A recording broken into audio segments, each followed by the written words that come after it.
Hi everyone, Laurence Chalem here promoting the second book that I've written, Essential Diabetes Leadership.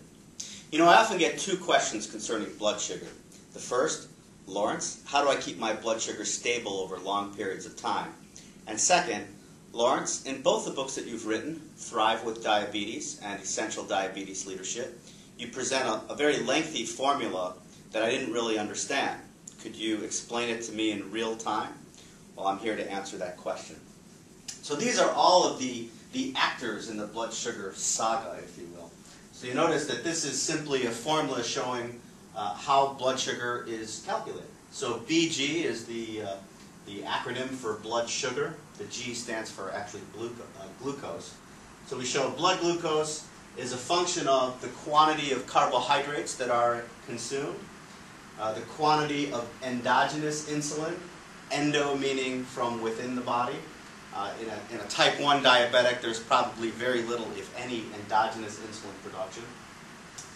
RGE is the rate of gastric emptying, that is how much glucose is coming out of the stomach and then going towards the small intestine, continuing on its digestion trail. Next is the renal excretion of sugar.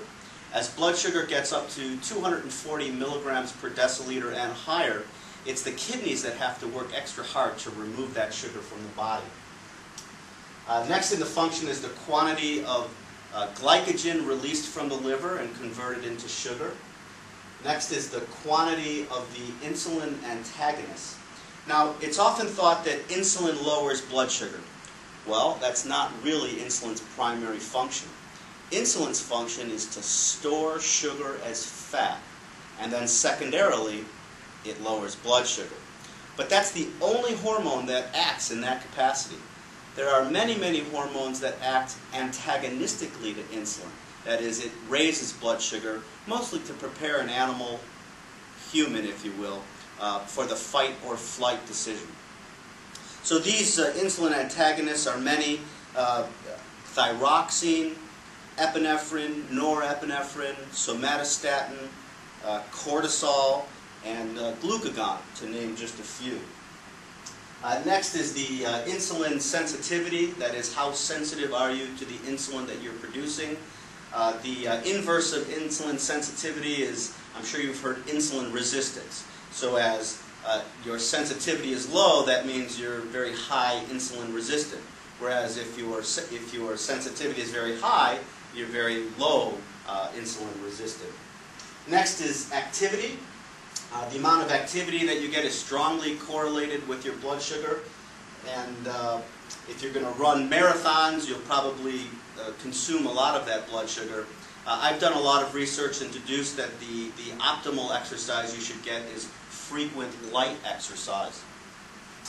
Continuing, there's many, many studies that highlight the correlation of sleep with type 2 diabetes and type 1 diabetes. It's very strongly correlated with blood sugar. You want to optimize your sleep. Get about 8 hours of sleep per day. Anything less, anything more is detrimental. And THP is the temperature, humidity, and pressure in the ambient atmosphere and also in your body. One example is that as temperature decreases, blood sugar increases, and as temperature increases, blood sugar decreases. Finally, this Greek letter alpha represents all factors that affect blood sugar in a negligible way. These include pH of the blood, pH of food that you consume, the amount that the intestinal wall is stretched. Yeah, so if you eat a lot of calories, just that act of going into the stomach and further into the intestines as they stretch, that alone raises blood sugar. So this is the function. And now let's try and optimize blood sugar. So this would be the blood sugar function in a person whose blood sugar is unmanaged. We're now going to try and manage that blood sugar and try to keep it within a normal range. And that normal range can be considered between 70 milligrams per deciliter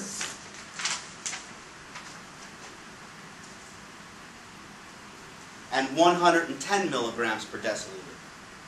So I'm not going to change too much. But notice that the function now says blood sugar of 70 milligrams per deciliter is less than this entire function, which is less than a blood sugar of 110 milligrams per deciliter. So I'm going to change just one item. And that is that in a type 1 diabetic, there's very little, if any, endogenous insulin. So they have to take 2 synthetic insulins. The first you'll notice is the quantity of exogenous insulin bolus, exo meaning from outside of the body. This was isolated, discovered, manufactured in 1921, and the Nobel Prize for Medicine went to Frederick Banting and Charles Best. The next is the quantity of exogenous insulin basal. This was isolated, discovered, manufactured in roughly 2000-2001. And this mimics the pulse of insulin that your pancreas produces as the phase 1 response to a carbohydrate load. There are 2 types of basal insulin, as I mentioned. The first is insulin glargine. Its name brand is Lantus, and it's manufactured from bacteria. The next is insulin detmir, which is manufactured from fungus, from yeast. So everything else stays the same. Now, one thing to notice, and the most important thing to notice, is that it's very difficult to keep yourself within a normal range of 70 to 110 milligrams per deciliter following this advice, because there's just too many independent variables. This is called diabetes managed. It takes a great deal of effort, a great deal of work. You're checking your blood sugar all the time, up to 7, 8, 9, 10 times per day. You're trying to watch your carbohydrates. You're measuring the exact amount of bolus insulin, the fast-acting insulin that you have to take. And there has to be a better way. And in fact, there is a better way. It's called diabetes transcended. And we're going to compress this function a little bit more. So, in diabetes transcended, we're not going to eat carbohydrates. Carbohydrates are a non-essential macronutrient. You must have fat, you must have protein, that is the amino acids derived from protein, but you never need to eat carbohydrates. So we're going to take carbohydrates, take them out of the function. If you don't eat carbohydrates, then there's no need to take bolus insulin. So we're going to take this out of the function. I'll just put these down here. We're still going to need to take exogenous basal insulin to deal with the dawn phenomenon. That's out of the scope of today's conversation, but I clearly write about it in both of my books. We'll keep the quantity of endogenous insulin in. You may not make it. I certainly don't make it. I don't produce any insulin. I'm a type 1 diabetic. But if you're not eating carbohydrates, then the rate of gastric emptying is irrelevant because it's the rate of carbohydrates that are going through the body. So we're going to take this out. Your kidneys won't have to work hard trying to excrete all that sugar because, again, you're not eating carbohydrates. So we're going to take this out. And everything else stays in. So let's compress everything together.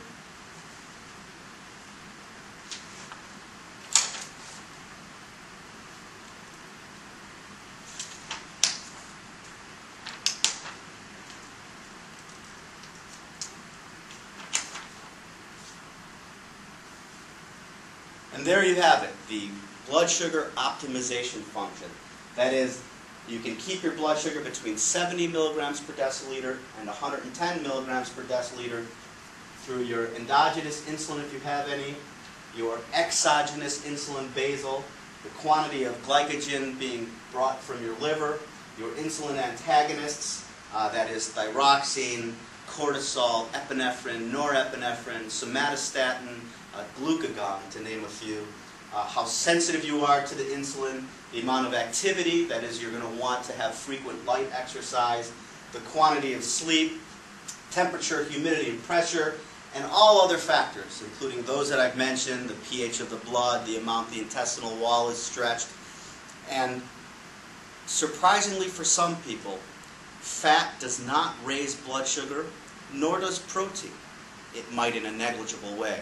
So notice that although I used to have the quantity of carbohydrates, I don't put the quantity of protein or the quantity of fat. Now I'll have many more videos in the future that describe the types of fat to eat, the types of protein, etc. But I can tell you that although it's not easy, it's simple. I do it every day. Well, thank you for letting me into your laptops or living rooms, if you will. I do have to say that I'm very grateful to Cisco for providing the flip video that made this video. Thank you very much. Have a great day. Bye-bye.